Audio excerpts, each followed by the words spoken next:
काफी लाठियां बरसाई गई थी, सलामी ठोक रहे थे कि देश के किसानों, एक नजर रखना खेत खलिहान में और दूसरी नजर रखना लाल किला के मचान में। हम तो आंदोलन के माध्यम से आए, हम तो लाठियों चार्ज के और रबड़ गोले और आंसू गैस का सामना करके हम विधायक बनने हैं। तो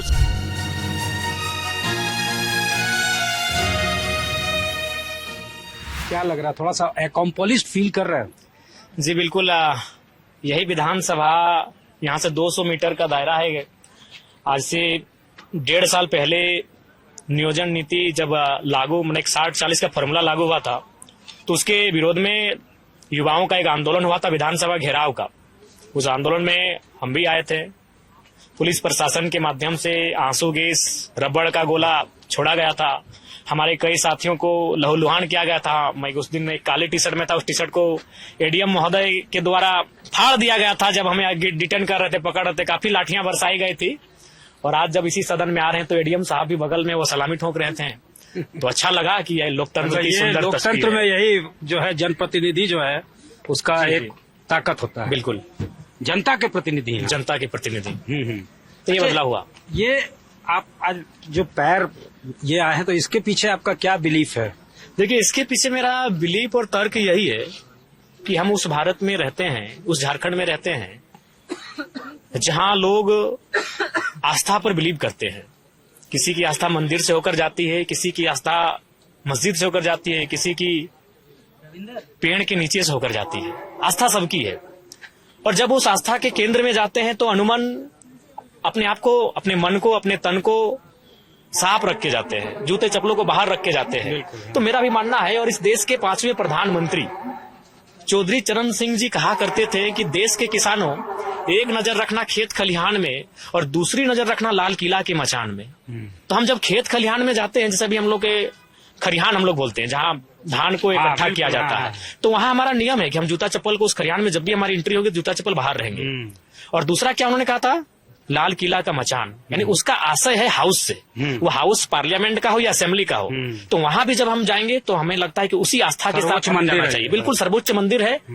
आप ईश्वर के आगे माथा टेकते हैं तो आप यही रखते हैं कि हमें सुरक्षा मिले, हमें आपके संरक्षण में एक ताकत मिले, हमारी मांग पूरी हो। तो उसी प्रकार जब हम सदन में आते हैं तो हम भी आस्था रखते हैं कि यहाँ से जो कानून बनेंगे वो हमारे लिए सुरक्षित होंगे, वो हमें सुरक्षा प्रदान करेंगे और हमारी जो मांगे हैं वो यहाँ से परिपूर्ण होगा। ये एक चीज बताइए, काफी एनालिसिस हुआ आपके ऊपर, इमरजेंस ऑफ JLKM, और ये कहा गया कि डिक्लाइन ऑफ AJSU, एक स्ट्रांग जो है कहीं ना कहीं पिक्चर उभर कर आया। बीजेपी के लिए वो बेनिफिशियल नहीं था, कहीं ना कहीं डेट्रीमेंटल था, डेंट लगा वहां। देखिए, अगर बाय द वे अब बीजेपी वाले ऐसा सोच रहे हैं, जो कि मुझे में भी सुनने में आया, तमाम नेशनल न्यूज में भी हमारे चर्चे हुए, तो हम चाहेंगे एक तरफ बीजेपी के कोई प्रखर वक्ता और एक तरफ हम उस इंटरव्यू में रहेंगे, हम क्लियर कर देंगे। जी, एक आखिरी सवाल की जो है कहीं ना कहीं अब एक आपके साथ कंट्रोवर्सी भी जुड़ता जा रहा है कि ठीक है, आपका स्टाइल तो बेबाक है, लेकिन जिस तरह से आप बोलते हैं, अधिकारियों को फटकार लगाते हैं, तो कहीं ना कहीं उसको लेकर किसी तरह का सवाल उठता है। 100 में 1 के साथ अगर ऐसा व्यवहार होगा तो उसके लिए वो दोषी है। हम तो 90-99 को प्रणाम भी तो करते हैं, जोहार भी करते हैं। वो जमादार भी होते हैं तो हमको सलामी देना, बोले दादा ठीक से रहियो ना, कोई दिक्कत ना है, हम तो विधायक ने छोट भाई लगियो। तो हम तो इस बोली में भी उनसे बात करते हैं। एक मामूली अगर चौकीदार भी हमसे कभी मिलता है, हमको सलामी देता है, तो उसको हम गले लगते हैं, बोलते हैं नहीं आपका छोटा भाई है तो कोई दिक्कत नहीं। अगर कैमरा नहीं चल रहा है तो इस प्रोटोकॉल को मत फॉलो कीजिएगा। कैमरा में चूंकि आपके माननीय है, लेकिन अगर कैमरा नहीं चल रहा है, लोगों की नजरें नहीं है, तो आप हमें अपना छोटा भाई बुलाए। तो मेरा तो ये भी व्यवहार है। आपका स्टाइल जो है बरकरार रहेगा, अगर कुछ अन्याय आप देखते हैं। अन्याय होगा तो हम बोलेंगे। वहाँ अगर अन्याय होगा, गरीब जनता को सताया जाएगा, तो वहाँ स्वाभाविक एक मानवीय क्रिया है, और प्लस 29 वर्ष की आयु है, युवा अवस्था है, तो एक क्रिया उत्पन्न होगी। उसके लिए हम भी खेद प्रकट करते हैं कि इस तरह के शब्दों का प्रयोग ना हो, लेकिन हमारा व्यवहार सामने वाले के व्यवहार पे अधिकारियों में खौफ हो रहा है कि भाई अगर कुछ अन्याय होगा तो जयराम जो है वो आगे आएंगे। हाँ बिल्कुल, हम आगे आएंगे।